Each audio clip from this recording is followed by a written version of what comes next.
সালাম আলাইকুম।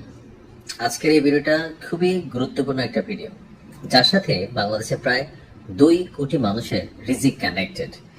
তা আমার মনে হয় আজকের এই ভিডিওটা আপনাদের সবাই যদি ইচ্ছে হয় শেয়ার করবেন, কারণ এখানে বেশ কিছু তথ্য কানেক্টেড।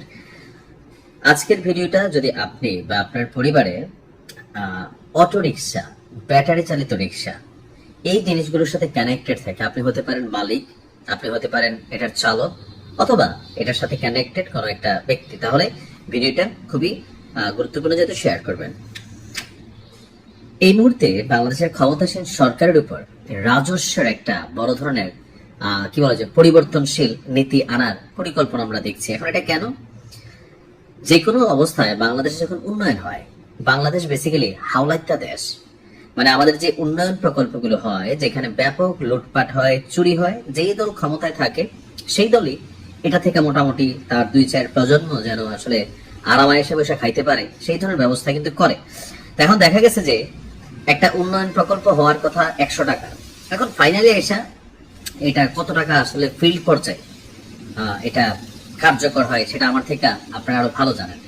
এখন এই যে বিভিন্ন ভাবে দেশের উন্নয়নের জন্য টাকাগুলো আসে, এগুলা কিন্তু হাওলাত নেই। এই হাওলাত গুলা ধরেন এক সরকার কইরা গেলে আরেক সরকার সেগুলোকে পরিশোধ করতে হয়। এখন ধরেন আওয়ামী লীগ সরকার 17 বছরের উন্নয়নের জন্য যে টাকাগুলো আনছে, যদিও সবগুলা কাজে লাগে নাই, ব্যাপক লুটপাট চুরি হয়েছে, বাট আনছে তো, হাওলাতটা তো আনছে। এখন এই টাকাটা পরিশোধ করতে হচ্ছে কাকে? আগে করতে হয়েছে ডক্টর ইউনূসকে, এখন করতে হচ্ছে বিএনপি কে। তো এই যে টাকাগুলা আপনার হাওলাত পরিশোধ করার জন্য দরকার হচ্ছে ইন্টারনাল বা ডোমেস্টিক, আভ্যন্তরীণ ইনকাম সোর্স, অর্থাৎ রাজস্ব। এখন সরকার নানান ভাবে 2026-27 অর্থ বছরে এই রাজস্ব বাড়ানোর জন্য যে প্রক্রিয়া অবলম্বন করেছে, সেখানে অটোরিকশা, আপনার ব্যাটারি চালিত রিক্সা, এইটার উপরও আপনার একটা ট্যাক্স নির্ধারণ করা হচ্ছে। আমার ধারণা এটা কার্যকর হবে, অবশ্য দেওয়া উচিত, কেননা প্রাইভেট কার, সিএনজি বা অন্যান্য যারা আছে, ক্ষেত্র বিশেষে অটোরিকশা অনেক জায়গায় আপনার তাদেরকে ট্যাক্স দিতে হয়।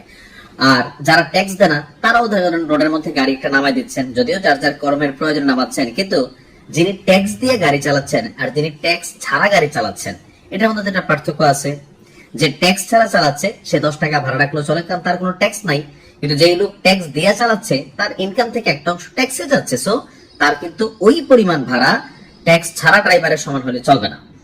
তো এখন সরকার যেটা করছে যে 1000 থেকে শুরু করে 5000 টাকা পর্যন্ত আপনার আয়কর আরোপের চিন্তা করছে। এছাড়া মোটরসাইকেল সহ আরো বিভিন্ন বিষয়ে ঠিক সেম জিনিসটি আসবে। সারা দেশে 50 লাখের বেশি ব্যাটারি চালিত রিক্সা আছে, অটো রিক্সার কথা আরো অনেক। তো এর মধ্যে ঢাকাতেই আছে 10 থেকে 12 লাখের মতো।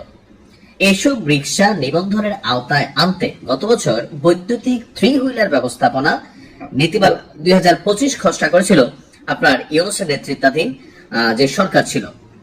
তো এখন এই মুহূর্তে এসে গত 28শে আগস্ট রাষ্ট্রপতির অধ্যাদেশে স্থানীয় সরকার আইন 2009 সংশোধন করা হয়। এতে সিটি কর্পোরেশনকে ইলেকট্রিক 3 হুইলারের নিবন্ধন এবং অনুমোদনের ক্ষমতা দেওয়া হয়। এলাকা ভেদে অটোরিকশার ব্যবহার আপনার এবং এটার ট্যাক্স ভিন্ন হবে। লাইসেন্স প্রদান বা নবায়নের সময় এই কর আদায় করবে লাইসেন্স প্রদানকারী কর্তৃপক্ষ।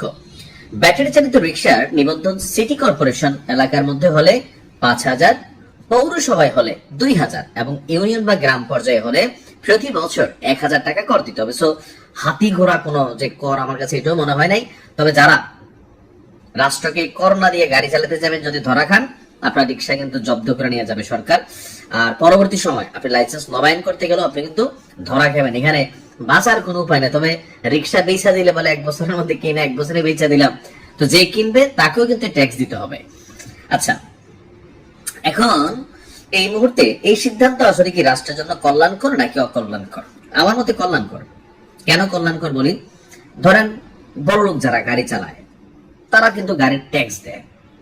এখন একটা গাড়ি যখন রোডে চলছে, এটা রোড পারমিট, এই যে সরকার রাস্তা করতেছে, এগুলো কিন্তু সব গাড়িওয়ালারা, সিএনজি ওয়ালারা, বাসওয়ালারা, ট্রাকওয়ালারা তাদের উপর দিয়ে যাচ্ছে। তো রিক্সা চালায় যে লোকটা উপার্জন করছে, এখন অনেকে ওর মধ্যে ভিক্ষার ছেলে করুপ দেওয়া, বিষয়টা তা না। আপনি রাষ্ট্র থেকে রাষ্ট্রীয় প্রপার্টি ব্যবহার করে আপনি কিন্তু উপার্জন করছেন। আপনি যাত্রীদের বেলায় কিন্তু আবার খুব শক্ত, একটু রোদ্র উঠলে আপনি ভাড়াটা বেশি নিচ্ছেন, সবাই না, অনেকে ভালো মানুষও আছেন। একটু বৃষ্টি হলে আবার ভাড়াটা বেশি নিচ্ছেন। বিভিন্ন জায়গায় বিভিন্ন ধরনের ঘটনা ঘটছে। নির্দিষ্ট সুনিয়ন্ত্রিত আইন কানুন না থাকার কারণে অনেক জায়গায় অনেক ধরনের দুর্ঘটনা হচ্ছে। সো এই সকল কিছু থেকে পরিত্রাণ পাওয়ার জন্য আমার মতে এই ট্যাক্সের বিষয়টা আপনার পজিটিভ, নেগেটিভ না। তবে কোন রকম দালাল বা খপ্পরের চক্করে আপনারা কিন্তু পড়বেন না। এটা সরাসরি ইউনিয়ন পরিষদ, পৌরসভা, সিটি কর্পোরেশন থেকে যখন এটা লাইসেন্সের মানে আয়করের সিদ্ধান্তটা বাস্তবায়ন হবে তখন আপনি প্রদান করবেন।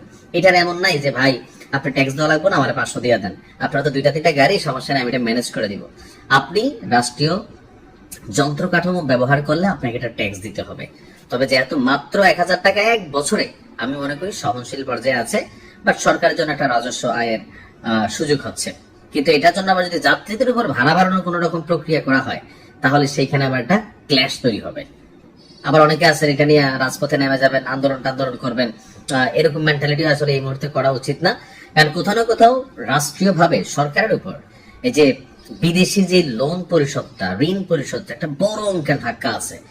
আর এর মাঝখানে তেলের যে একটা পরিস্থিতি, সবকিছু মিলিয়ে একটা সরকার পরিবর্তনের পর সরকারের মধ্যে থাকে এক শ্রেণী লুটপাটে ব্যস্ত, আরেক শ্রেণী চিন্তা করে যে না ভাই বিএনপি সরকারের তো ভাবমূর্তি ক্ষুণ্ণ হবে, ওই মন্ত্রী তো বিতর্কিত হবে, জনগণ আবার জানি ক্ষমতায় আনবে নাকি, আর ক্ষমতা থেকে পিছলাই গেলে যে কি হয় আওয়ামী লীগের পরিণতি দেখা, এটা সবারই কিন্তু একটা শিক্ষা। এত মানে এক্সট্রিম লেভেলে এর আগে হয় নাই। সরকার পরিবর্তন হয়েছে কিন্তু সরকার থেকে পতন হইলে, যেমন আওয়ামী লীগের মধ্যে যা যা ঘটছে আফটার 5ই আগস্ট, এটা সারা বাংলাদেশ জানে। তারাও তাদের প্রাপ্তি যে কর্মফল আছে সেটা তারাও ভোগ করছে। আবার অনেকে আছেন সুযোগ সন্ধানী, ঘটনাকে কাজে লাগাইছেন, মব জাস্টিস করছেন, মানে যে যার মতন করছেন।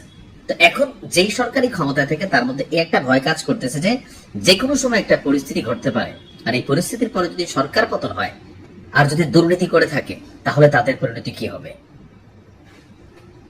তো যাই হোক, আমার কাছে মনে হয় যে এটা খুবই গুরুত্বপূর্ণ একটা সিদ্ধান্ত, আর এটা একনেকে বা আমি জানি না কোন বাজেট সভায় বা রাজস্ব সভায় এটা পাশ করা উচিত।